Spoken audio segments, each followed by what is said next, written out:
Hello दोस्तों, कैसे आप लोग? उम्मीद करते अच्छे होंगे। जैसे कि आप लोग को पता ही होगा कि झारखंड एसएससी सीजीएल के हम एक हिंदी पेपर यानी सेकंड पेपर हिंदी के लिए एक सेशन शुरू किए हैं, जो कि देखिए ये जो बुक है प्लेटफॉर्म का है। इस बुक में टोटल देखिए झारखंड एसएससी सीजीएल के लिए सेकेंड पेपर हिंदी के लिए 30 मॉडल प्रैक्टिस सेट दिया हुआ इस बुक में। अब तक हम इस वीडियो से पहले 14 सेट कंप्लीट करा दिए हैं। अगर आपने इससे पहले का सभी सेट नहीं देखे हैं तो प्लेलिस्ट में जाके सभी सेट को देख सकते हैं। अगर आप चैनल पे पहली बार आएंगे तो प्लीज़ चैनल को सब्सक्राइब कीजिएगा। वीडियो अच्छा लगे तो लाइक कीजिएगा। किसी प्रकार की दिक्कत है तो आप कमेंट में जरूर बताइएगा। देखिए, अगर कोई भी आदमी इस संपूर्ण बुक का पीडीएफ लेना चाहते हैं कम समय में रिवीजन करने के लिए, आप इसका पीडीएफ मात्र 25 रुपया में प्राप्त कर सकते हैं। उसके लिए दिए गए स्क्रीन पे नंबर है, आप उस पर मैसेज करके संपूर्ण बुक का पीडीएफ ले सकते हैं, ताकि आप कम समय में इस संपूर्ण बुक का रिवीजन कर सकते हैं। तो बिना किसी देर का चलिए हम सेशन को स्टार्ट करते हैं। तो देखिए, सेट नंबर 15 का पहला नंबर प्रश्न दिया हुआ है, अजात शत्रु में कौन सा समास है? अजात शत्रु जो है यह कौन सा समास है? तो ये हो जाएगा आपको कर्मधारय समास। कौन हो जाएगा? कर्मधारय समास।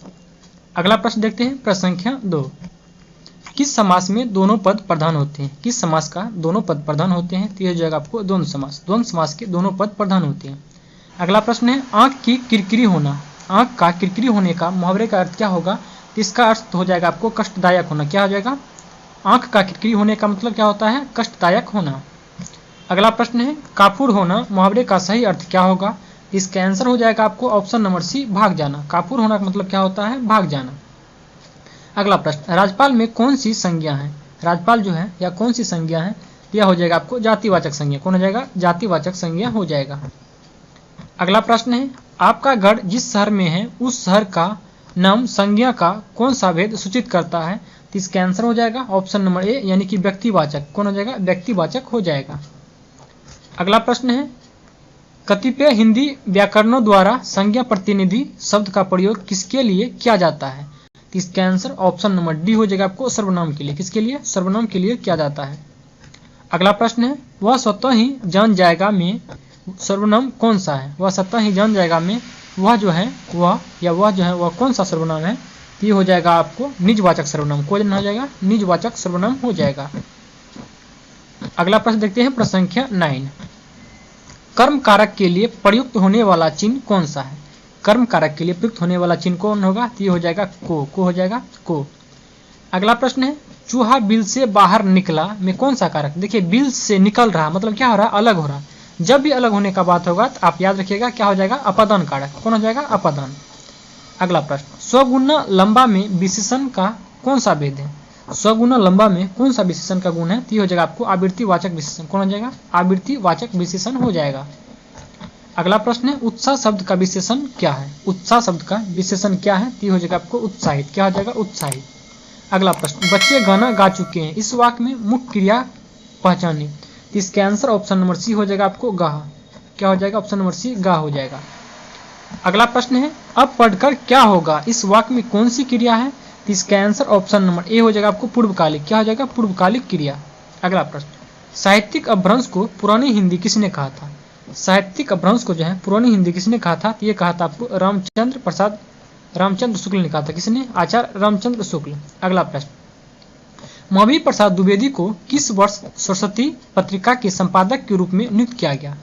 महावीर प्रसाद द्विवेदी को जो है किस वर्ष सरस्वती पत्रिका के संपादक के रूप में नियुक्त किया गया है? तो ये हो जाएगा आपको 16 नंबर का 1903 ईस्वी में। कब किया गया था? 1903। अगला प्रश्न है, उच्च न्यायालय और उच्चतम न्यायालय की भाषा का उपबंध संविधान के किस अनुच्छेद में है? तो इसका आंसर हो जाएगा ऑप्शन नंबर बी, अनुच्छेद 348 में। किसमें? अनुच्छेद 348। अगला प्रश्न है, जनसंचार का माध्यम इनमें से कौन जो है नहीं है? इसका आंसर ऑप्शन नंबर डी हो जाएगा आपको ऑक्यूमेंट्री। क्या हो जाएगा? ऑक्यूमेंट्री हो जाएगा। अगला प्रश्न, निम्नलिखित में से कौन सा शब्द तद्भव है? इनमें से कौन सा शब्द है जो तद्भव है? तो ये जगह पत्ता। पत्ता जो है एक तद्भव शब्द का उदाहरण है। अगला प्रश्न है, किताबघर शब्द कौन है? इनमें से कौन सा है जो किताबघर शब्द है? तो ये जगह आपको शंकर। शंकर जो है एक किताबघर शब्द है। अगला प्रश्न, ध्वनि परिवर्तन के संबंध में वक्ता और श्रोता से संबंधित कारणों को क्या कहते हैं? तो इसका आंसर हो जाएगा ऑप्शन नंबर सी, बाह्य कारण एवं अभ्यंतर कारण, ये दोनों कहा जाता है। अगला प्रश्न है, प्रश्न संख्या 22, भाषा साधन है किसका? इसका आंसर हो जाएगा ऑप्शन नंबर सी, यानी मनोविकार प्रकट करने का। भाषा जो है मनोविकार प्रकट करने का साधन है। अगला प्रश्न, नवरस में शामिल रस कौन नहीं है? इसका आंसर ऑप्शन नंबर बी हो जाएगा आपको वत्सल। कौन हो जाएगा? वत्सल। अगला प्रश्न है करुण रस का अस्थायी भाव क्या है? करुण रस का अस्थायी भाव क्या है? तो ये हो जाएगा आपको शोक। करुण रस का जो है अस्थायी भाव क्या है? तो शोक है। अगला प्रश्न है प्रश्न संख्या 25। नई समीक्षा के जनक कौन माने जाते हैं? नई समीक्षा के जनक कौन माने जाते हैं? तो ये हो जाएगा आपको इलियट साहब। कौन? इलियट। अगला प्रश्न निव्यक्तित्वता का सिद्धांत दिया किसने? तो ये हो जाएगा आपको इलियट ने। किसने? इलियट ने। अगला प्रश्न है अधिसूचना का प्रयोग किस क्षेत्र में नहीं किया जाता है? इसका आंसर हो जाएगा ऑप्शन नंबर डी कर्तव्य के क्षेत्र में। अधिसूचना का प्रयोग जो है कर्तव्य के क्षेत्र में नहीं किया जाता है।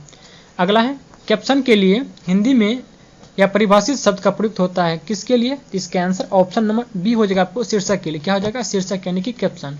अगला प्रश्न विद्यापति का जन्म कब हुआ है? विद्यापति का जो है जन्म कब हुआ है? तो ये हुआ आपको 1380 ईस्वी में जन्म हुआ था। विद्यापति का जन्म कब हुआ? 1380 ईस्वी में। अगला प्रश्न है कबीर जी के अनुसार ईश्वर कहाँ कहाँ विद्यमान है? इसका आंसर हो जाएगा ऑप्शन नंबर ए यानी कि कण कण में। अगला प्रश्न गोपियों को उद्भव द्वारा दिया गया योग ज्ञान डैश के समान लगता है? इसका आंसर हो जाएगा ऑप्शन नंबर सी करवी ककरी के समान लगता है।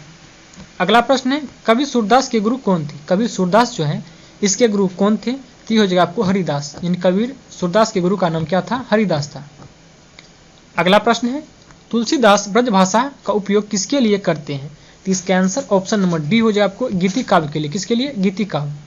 अगला प्रश्न है गोपियों को किनकी चिंता नहीं है? गोपियों को जो है किनकी चिंता नहीं है? तो ये जो आपको ब्रजवासियों की। गोपियों को जो है ब्रजवासियों की चिंता नहीं है।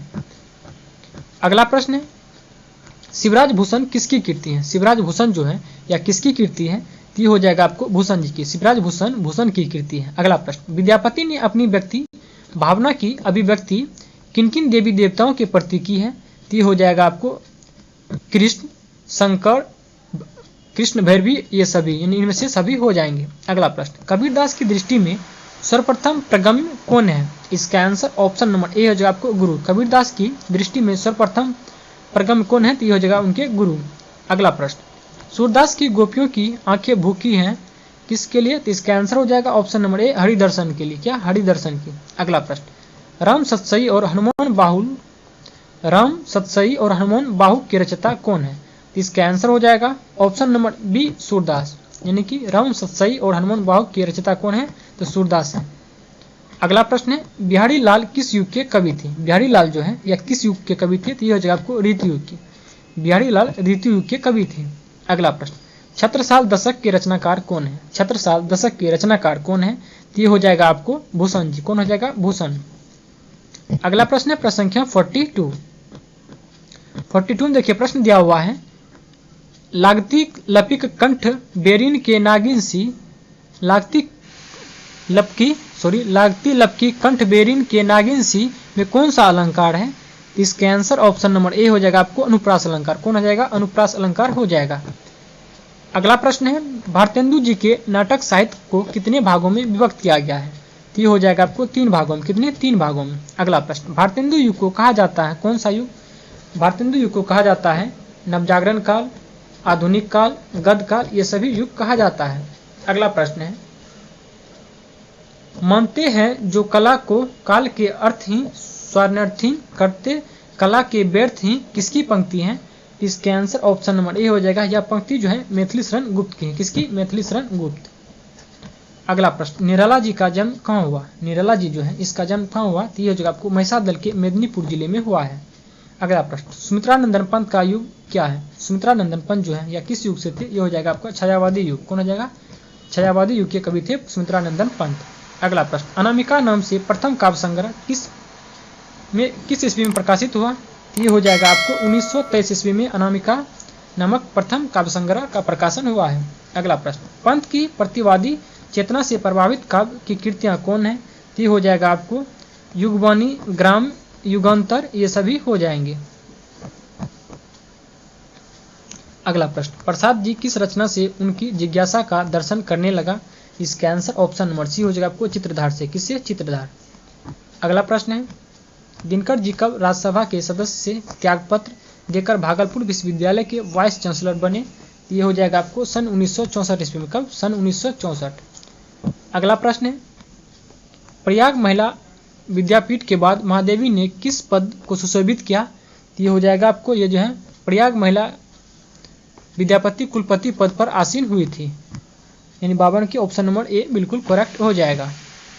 अगला प्रश्न है, अशोक की चिंता कविता किसकी है? अशोक की चिंता जो कविता है या किसकी है? तो यह जाएगा आपको प्रसाद जी का। अगला प्रश्न, आज्ञा जी इस उपनाम को किसने साहित्यकार के द्वारा प्रसिद्ध करवाया? तो यह हो जाएगा आपको ज्ञानेंद्र जी का। किसको? ज्ञानेंद्र जी। अगला प्रश्न है, नागार्जुन का जन्म कब हुआ? नागार्जुन जो है इसका जन्म कब हुआ? ये हो जाएगा आपको सन 1911 ईस्वी में। अगला प्रश्न, इनमें से काव्य संग्रह दिनकर के द्वारा रचित कौन है? इसका आंसर हो जाएगा ऑप्शन नंबर डी, यानी कि नीम के पत्ते, इतिहास के आंसू, धूप और धुआं, ये सभी हो जाएंगे दिनकर के द्वारा रचित कविता। अगला प्रश्न है, अज्ञा ने स्नातक स्तर तक शिक्षा पाई किस संकाय में? इसका आंसर ऑप्शन नंबर ए हो जाएगा आपको विज्ञान से। किससे? विज्ञान से स्नातक स्तर तक शिक्षा किया था। अगला प्रश्न, सर्वेश्वर दयाल सक्सेना का जन्म कब और कहाँ हुआ? सर्वेश्वर दयाल सक्सेना जो है इसका जन्म कब और कहाँ हुआ? तो हो जाएगा आपको, इसका जन्म जो है 15 सितंबर 1927 ईस्वी को उत्तर प्रदेश में हुआ है।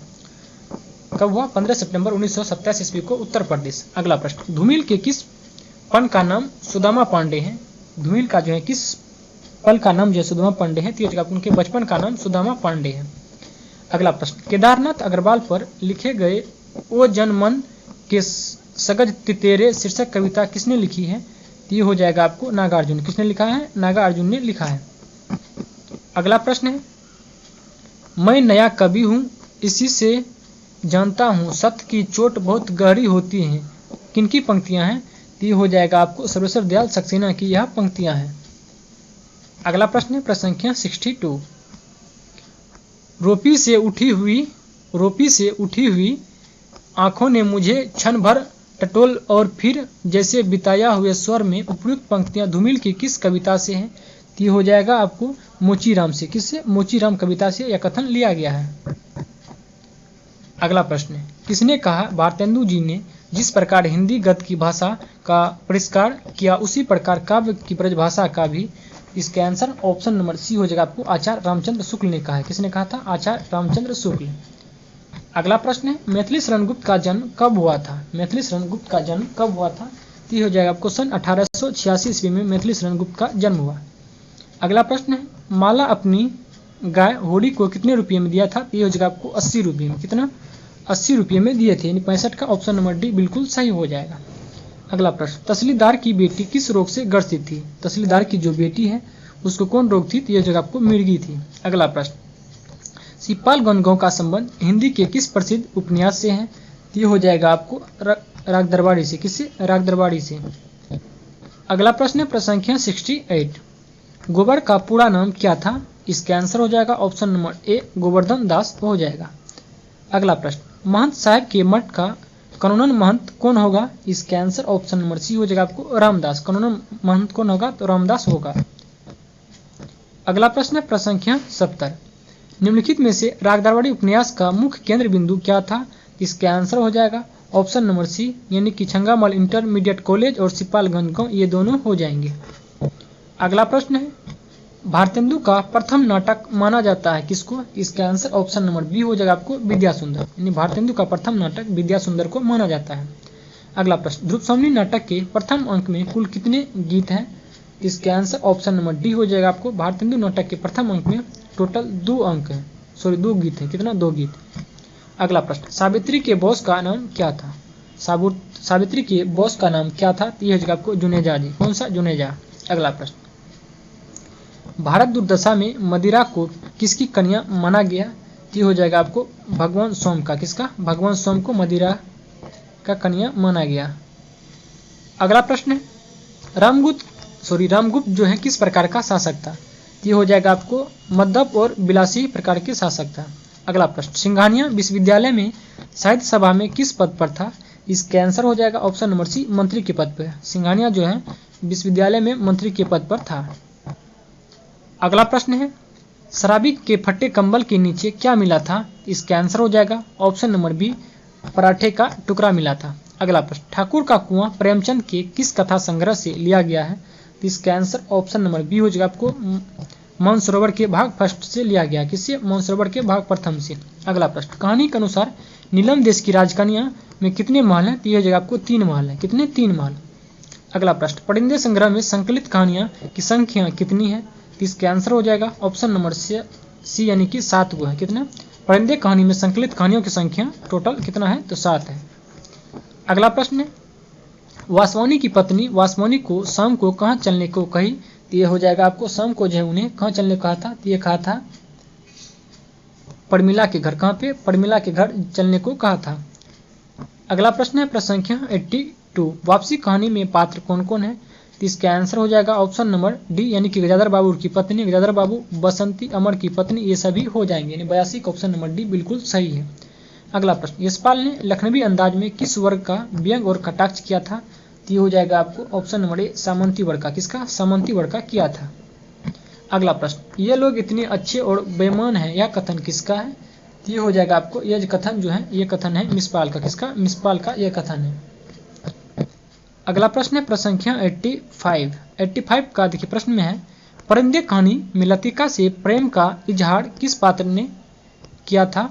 इसके आंसर ऑप्शन नंबर सी हो जाएगा आपको, मिस्टर हर्ब्यूट ने किया था। किसने? मिस्टर हर्ब्यूट।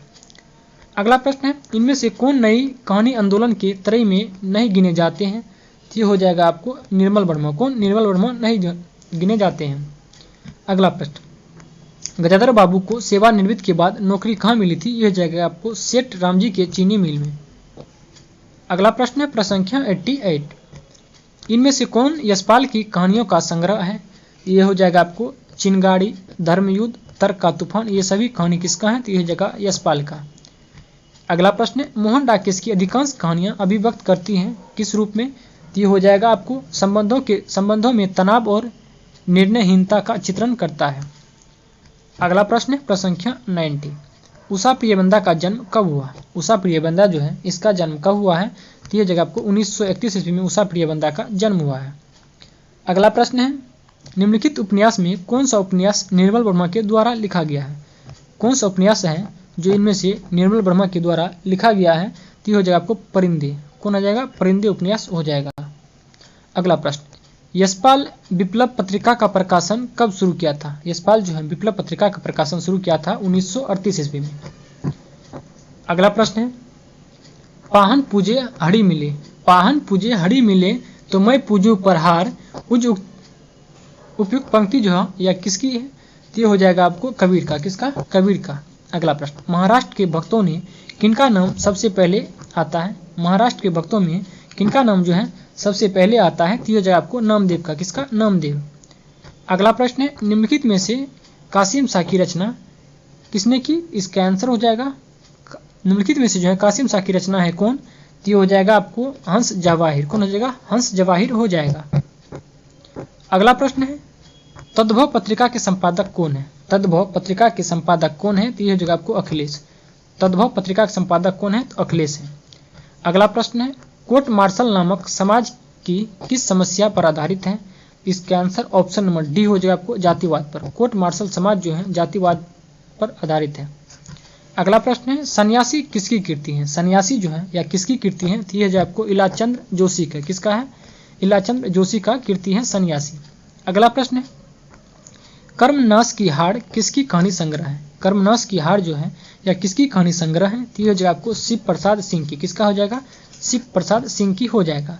आज के वीडियो का देखिए लास्ट प्रश्न है, यात्री मित्र यात्रा वृत्तांत के लेखक कौन है? तो यह हो जाएगा आपको सत्यदेव परिवारजक। कौन हो जाएगा? सत्यदेव परिवारजक हो जाएगा। देखिए उम्मीद करते हैं वीडियो आपको पसंद आए होंगे। अगर वीडियो अच्छा लगे तो प्लीज़ आप लोग लाइक और अपने दोस्तों के शेयर जरूर कीजिएगा। मिलते हैं अगले वीडियो में, तब तक के लिए धन्यवाद।